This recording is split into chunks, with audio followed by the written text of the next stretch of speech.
sente. Oyambadde ng'omukulu w'abakristaayo. Nze abantu abali sente embaada bawo.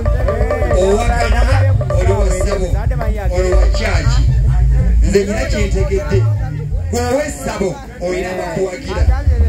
Kitebo nze ndi wa buwangwa na nnono. Oli wa buwangwa na nnono tegedde. N'ezo ekkanisa ekyo kya Luyonaani naye baliyita Ssabiro. Ekyo ntegedde. Asinziza mu ki? Obuwangwa na nnono. Nze mbala sente. Oli mulokole w'ipolo. Abo baavu. Kati tukole bwe tuti.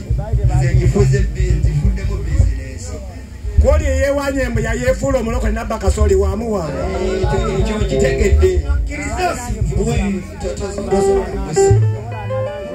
N'abasinza mu ssabo bangi. Ntegedde kintu kimu. Kati nze mbifudde mpaka. Abasinza muono ow'essabo n'abasinza muggwe owa kyaki. Tukole empaka tulabe asinga y'ani. Nze nkulaga. Bwe basinga eno nfuuka wa kyaki. Fetugaba emikisa. Fetugaba emikisa. Abasaba bigambo by'abantu ne baddirayo nze mbawa n'eddagala. Ate nze sifuddeeyo. Nze ndabyewo bizinesi awo olina abawagizi bo n'olina abawagizi be. Tugende maaso n'endirimbo.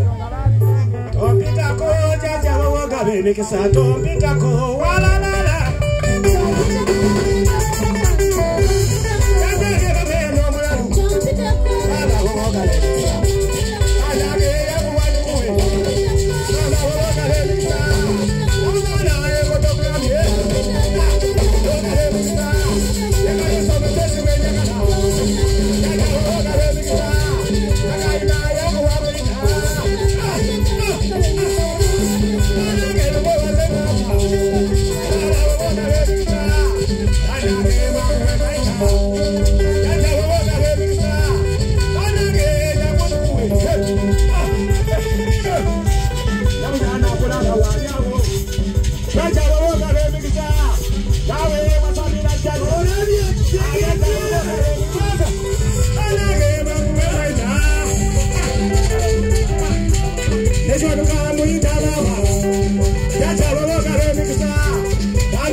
Ate tagenda bavaamu.